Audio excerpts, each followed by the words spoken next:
இன்றைக்கி சண்டே. அதனால் இன்றைக்கி ஒரு நாள் வந்து என்னோடய ஹெல்த்தை பார்த்துக்கலான்னு சொல்லிட்டு காலையிலேயே வந்து கேழ்வரகு இருக்குல்ல, அந்த மாவில் வந்து அடை தட்டி சாப்பிட்லான்னு சொல்லிட்டு முருங்கைக்கீரைலாம் பறித்து எடுத்துன்னு வந்து வச்சுட்டேன். அதுக்கப்புறம் சங்குப்பூ டீ வந்து போடலான்னு சொல்லிட்டு சங்குப்பூ ஒரு 10க்கு மேலே பிச்சு போட்டு சுடு தண்ணி அதில் போட்டு வச்சிட்டோன்னே அதோட கலர்லாம் அதில் வந்து இறங்கிடும்.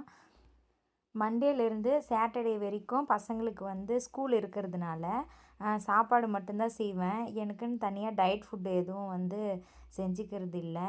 இந்த சுகருக்குன்னு நான் டயட்டுன்னு சாப்பிட்டே ஒரு 2 மாதத்துக்கு மேலே ஆகுது. எதுவுமே பண்ணுறதில்ல. இன்றைக்கி ஒரு நாள் வந்து டயட் ஃபுட் சாப்பிட்லான்னு சொல்லிட்டு முடிவு எடுத்துட்டேன். அதில் வந்து எண்ணெய் கொஞ்சம் கடாய் வந்து கொஞ்சம் கருப்பாக தான் இருக்கும்.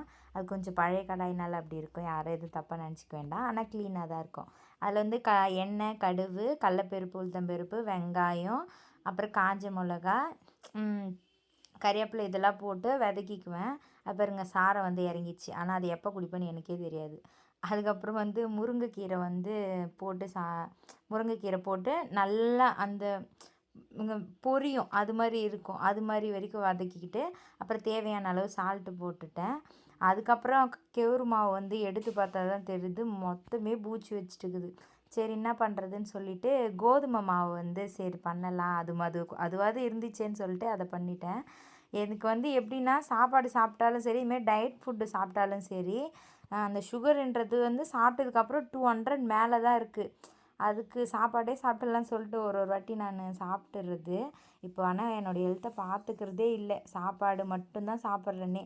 கூட எப்போனா ஒரு வாட்டி வந்து வெஜிடபிள் வச்சு சாப்பிடுவேன். அது வந்து கொஞ்சம் என்ன ஷேப்பில் வருதுன்னே தெரில, ரவுண்ட் ஷேப்லேயே வரல. இது வந்து நல்லா அது கொஞ்சம் பேன் வந்து சூடானோடனே எண்ணெய் ஊற்றி வந்து தட்டி விட்டுக்கிட்டேன். நல்லா மொறு மொறுன்னு இருக்கும். சூடாக சாப்பிட்ட உடனே நல்லா மொறு மொறுன்னு இருக்கும். கொஞ்சம் நல்லா கருக விட்டு எடுத்தால் தான் நல்லாயிருக்கும். அடுத்தது வந்து கொஞ்சம் ரவுண்ட் ஷேப்பில் வந்துச்சு. நீங்கள் யாருன்னா என்னோடய ஃபஸ்ட்டு வீடியோ பார்க்குறீங்கன்னா என்னோடய சேனலை சப்ஸ்கிரைப் பண்ணி வச்சுக்கோங்க.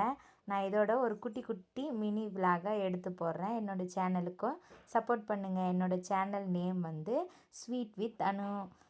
என் உடம்புலேயே சுகர் இருக்கிறதுனால ஸ்வீட் வித் அனுன்னு சொல்லிவிட்டு நானே என்னோடய சேனலுக்கு வந்து பேர் வச்சுக்கிட்டேன். அந்த கெவுரு மாவில் சாப்பிட்றத விட இதுவும் சூப்பராக இருந்துச்சு. தேங்க்யூ.